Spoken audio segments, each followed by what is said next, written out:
Hello, അപ്പോൾ നമുക്കിന്ന് വളരെ പെട്ടെന്ന് തന്നെ ഒരു ഫ്രഞ്ച് ടോസ്റ്റ് ഉണ്ടാക്കിയല്ലോ. ഫ്രഞ്ച് ടോസ്റ്റ് എന്ന് വെച്ചാൽ നമ്മൾ ബ്രെഡ് ടോസ്റ്റ് അത് തന്നെ.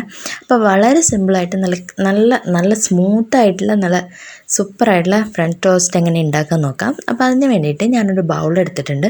അതിലേക്ക് 2 മുട്ട പൊട്ടിച്ചൊഴിച്ച് കൊടുക്കുകയാണ് കേട്ടോ. ഇനിയിപ്പോൾ മുട്ടയുടെ അളവ് കൂട്ടുന്നതിനനുസരിച്ച് റൊട്ടിയുടെ അളവ് ബ്രെഡിൻ്റെ അളവും കൂട്ടിയെടുത്താൽ മതി. ഞാൻ നോർമൽ സൈസുള്ള ബ്രെഡാണ് എടുക്കുന്നത്. അതിന് 2 മുട്ടയും അതിലേക്ക് 1/4 ഗ്ലാസ് പാലും കൂടെ ചേർത്ത് കൊടുക്കുന്നുണ്ട്. അതിലേക്ക് ആവശ്യത്തിന് ഉപ്പും കൂടെ ഒരു 2 നുള്ളി ഉപ്പുണ്ടാവും. പിന്നെ ഒരു 1/2 ടീസ്പൂണോളം വാനില എസൻസും 1 ടേബിൾ സ്പൂൺ പഞ്ചസാരയും ചേർത്ത് കൊടുക്കുന്നുണ്ട്. പഞ്ചസാര വേണമെങ്കിൽ നിങ്ങൾക്ക് കൂട്ടിയിടാം കേട്ടോ. എന്നിട്ട് നന്നായിട്ട് അതൊന്ന് ബീറ്റ് ചെയ്തെടുക്കാം. കൈ കൊണ്ടോ ഫോർക്ക് കൊണ്ടോ എങ്ങനെയാണെന്ന് വെച്ചാൽ സ്പൂൺ കൊണ്ടോ ഫോർക്ക് കൊണ്ടോ എങ്ങനെയാണെന്ന് വെച്ചാൽ ചെയ്യാം.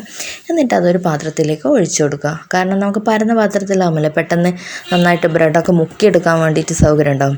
അപ്പോൾ ഞാനിപ്പോൾ പാൻ അടുപ്പത്ത് വെച്ചിട്ടുണ്ട്, ഗ്യാസിൽ വെച്ചിട്ടുണ്ട്. അപ്പോൾ പാന് ചൂടായിട്ടുണ്ട്. ഇനി ഞാൻ 1 ടീസ്പൂൺ ബട്ടർ ഇട്ട് കൊടുക്കുകയാണ്. ബട്ടറൊക്കെ നിങ്ങളുടെ ഇഷ്ടത്തിനനുസരിച്ച് ഇട്ട് കൊടുക്കുക. ബട്ടറിൻ്റെ ഫ്ലേവർ ഇഷ്ടമുള്ളവർക്ക് കൂടുതലിടാം. അപ്പോൾ ബട്ടർ ഇട്ട് കൊടുത്തിട്ടുണ്ട്. ഇനി നമ്മുടെ ഈ ഓരോ പീസ് ബ്രെഡും ഉണ്ടല്ലോ നമ്മുടെ ഈ എന്താ പറയുക മുട്ടയുടെ മിക്സിയിലേക്ക് ഇട്ടിട്ട് നന്നായിട്ടൊന്ന് മുക്കിയെടുക്കുക. നന്നായിട്ട് കുതിർത്ത് കിട്ടണം. എന്നുവെച്ചാൽ ഒരുപാട് കുതിർത്ത് പൊട്ടിപ്പോവാനല്ല, ആ മുട്ടയുടെ ഇതൊക്കെ നമ്മുടെ ഈ ബ്രെഡിൻ്റെ ഉള്ളിലേക്ക് അങ്ങ് കയറണം. അപ്പോൾ ആ രീതിയിൽ മുക്കി വെക്കണം. എന്നിട്ട് പെട്ടെന്ന് തന്നെ ഒരുപാട് സമയം മുക്കണ്ട കേട്ടോ, അത് കുതിർന്ന് അവിടെ നിന്ന് തന്നെ പൊട്ടിപ്പോവും. അപ്പോൾ എന്നിട്ട് നേരെ നമുക്ക് പാനിലേക്ക് ഇട്ട് കൊടുത്താൽ മതി. അപ്പോൾ പാന് ഒന്ന് ചൂടായി കഴിഞ്ഞാൽ പിന്നെ തീ കുറച്ച് വെക്കണം, അല്ല പെട്ടെന്ന് കരിഞ്ഞു പോവും. അപ്പോൾ അടുത്ത പീസ് ഞാൻ അങ്ങനെ തന്നെ ചെയ്ത് കൊടുക്കുകയാണ്. അപ്പോൾ ഈ മുട്ടേനെ കൊണ്ട് എനിക്കിപ്പോൾ 6 പീസ് ബ്രെഡ് ചെയ്യാൻ പറ്റിയിട്ടുണ്ട് കേട്ടോ. അപ്പോൾ നമ്മൾ ഒരു സൈഡായിട്ടുണ്ട്. ഇനി അടുത്ത സൈഡൊന്ന് മറിച്ചിട്ട് കൊടുക്കുകയാണ്. ആദ്യം ഇട്ടത് ആദ്യം മറിച്ചിട്ട് കൊടുത്ത് ഇനി അടുത്തതും അതുപോലെ തന്നെ മറിച്ചിട്ട് കൊടുക്കുകയാണ്. തീ കൂട്ടാനേ പാടില്ല. എൻ്റെ ആദ്യം കുറച്ച് തീ കൂടിപ്പോയതുകൊണ്ടാണ് ഒരു ഭാഗം ഈ ഒരു ടെക്സ്ചർ വന്നത്. അപ്പോൾ 2 ഭാഗവും പതിയെ പതിയെ മെല്ലെ മെല്ലെ ഒന്ന് മറിച്ചിട്ട് കൊടുത്താൽ മതി. തിരിച്ച് മറിച്ചിട്ട് കൊടുക്കണം കേട്ടോ, എങ്കിൽ നമുക്ക് എല്ലാ സൈഡും ഒരുപോലെ ഇതായിട്ട് കിട്ടും, വെന്ത് കിട്ടും. വേവാനൊന്നുമില്ല, മുട്ട ജസ്റ്റ് ഒന്ന് വേവ് വേണ്ടു. അപ്പോൾ ഇനി അതിൻ്റെ മേലേക്ക് ഞാൻ കുറച്ചും കൂടെ ബട്ടർ ഒന്ന് ബ്രഷ് ചെയ്ത് കൊടുക്കുകയാണ്. ബട്ടർ എത്രത്തോളം കൂടി വരുന്നോ അത്രത്തോളം നമ്മളെ ബ്രെഡിന് ടേസ്റ്റ് കൂടും. അപ്പോൾ ചിലവർ വിചാരിക്കും മധുരമില്ലെന്ന് വെച്ചിട്ട് എന്താ പറയുക ബ്രെഡ് ടോസ്റ്റ് അധികം കഴിക്കാറില്ല.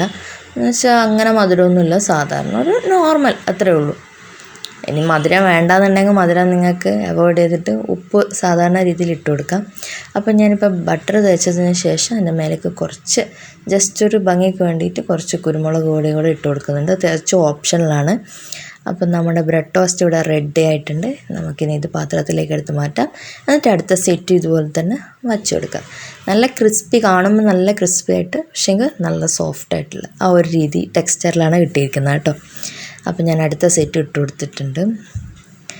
അപ്പോൾ നമ്മുടെ ബ്രെഡ് ടോസ്റ്റ് ഇവിടെ റെഡി ആയിട്ടുണ്ട്. നല്ല കളറും അതുപോലെ തന്നെ നല്ല സ്മെല്ലും നല്ല എന്താ പറയുക നല്ലൊരു ടെക്സ്ചറിൽ ഒരു ടോസ്റ്റാണ്. അപ്പോൾ തീർച്ചയായിട്ടും എല്ലാവരും ട്രൈ ചെയ്ത് നോക്കണം. അപ്പോൾ നിങ്ങൾക്ക് ഈ വീഡിയോ ഇഷ്ടപ്പെട്ടിട്ടുണ്ടെങ്കിൽ എല്ലാവർക്കും ഷെയർ ചെയ്ത് കൊടുക്കണം, ലൈക്ക് ചെയ്യണം, അതുപോലെ തന്നെ കമൻറ്റ് ചെയ്യണം. അപ്പോൾ മറ്റൊരു തകർപ്പൻ വീഡിയോ ആയിട്ട് വരുന്നത് വരെ എല്ലാവർക്കും ടാറ്റ ബൈ ബൈ.